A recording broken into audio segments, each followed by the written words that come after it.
पिछले कुछ दिनों से खेसारी लाल जी का केवल दशहरा में खेसारी लाल जी का भक्ति ही सॉन्ग आ रहा था।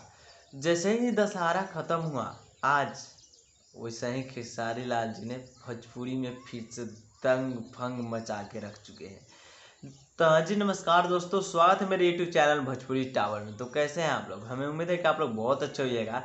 आज सुबह एक खेसारी लाल जी का सॉन्ग रिलीज हुआ है वेब म्यूजिक से, टिकुलिया सैया के कर सटल है, जो कि बहुत ही अच्छा और बहुत ही शानदार भोजपुरी सॉन्ग है। तो एक बार उस सॉन्ग को आप लोग ज़रूर जाके, अभी तक आप लोग नहीं सुने हैं तो जाकर ज़रूर सुनिए।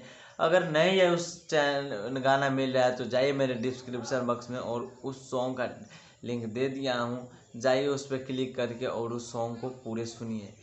तो बहुत ही झकास यह सॉन्ग है। तो अभी के लिए फ़िलहाल इतना ही अपडेट्स, मिलते हैं नेक्स्ट वीडियो में। तब तक के लिए लव यू, बाय बाय दोस्तों।